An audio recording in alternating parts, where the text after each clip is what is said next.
A battle appears to be brewing between Canadian coffee giant Tim Hortons and Canadian energy giant Enbridge. Tim Hortons has a television feed which they play in many of their establishments for their customers. For a short time now, they have been running ads for Enbridge, a large energy company in Canada.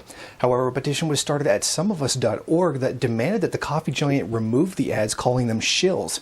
Tim Hortons responded by removing them from all 1,500 locations between British Columbia and Ontario.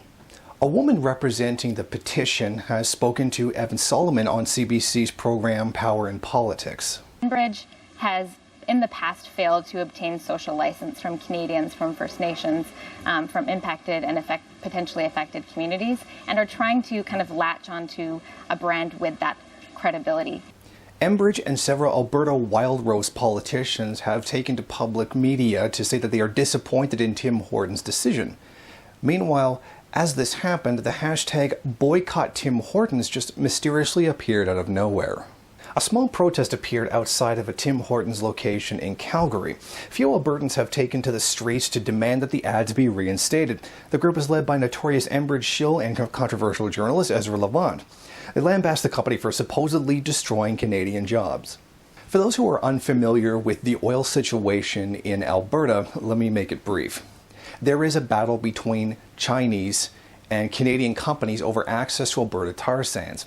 Right now, about 41% of the tar sands are owned by Chinese companies. So when Enbridge sees this, to them it's an attack on their bourgeois right to the tar sands. Environmentalists have come in, which are the ones who asked for the ads to be pulled because they're concerned about the environment and the damage that it does to First Nations communities. However, Enbridge doesn't see it that way. They see this as an attack by a foreign bourgeois. So when one of them makes complaint, the other one has to as well to keep the balance or to struggle against each other.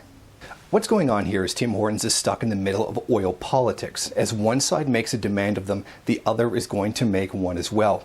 Essentially, the company is the rope in a political tug of war. Environmentalists are pulling on the rope one way, and Enbridge is using Ezra Levant to pull the rope the other way. One of Marx's criticisms of capitalism was the commodification of human relations. And what we have here is two groups of people struggling over a commodity, that being Tim Hortons coffee. Each of them trying to make the coffee giant push their particular view. See, we're having this, a struggle over commodities for a particular point of view, rather than having an honest, real, open debate about the future of the planet and our environment. But because that's not how our society works and that everything is being treated as a commodity, we should not be surprised that struggle over the Alberta tar sands would spill over into something like this in the arena of public opinion over a commodity. It's rather disheartening to see that as we watch the environment collapse from the development of the tar sands, people would dedicate themselves and capital to continuing the problem. As first worlders have commodified the environment, they have lost their connection to it. We would not see this from people who are still connected to and live off of the land. The environment, as a commodity, shows us just how disconnected we are from others and our common home. Our expression of this struggle? Purchasing coffee. In the end, Canadians are not going to stop drinking Tim Hortons. You might as well ask us to stop playing hockey. I'm going to continue to drink Tim Hortons. And Enbridge be damned. Jason Unruh, Maoist Rebel News, Niagara Falls.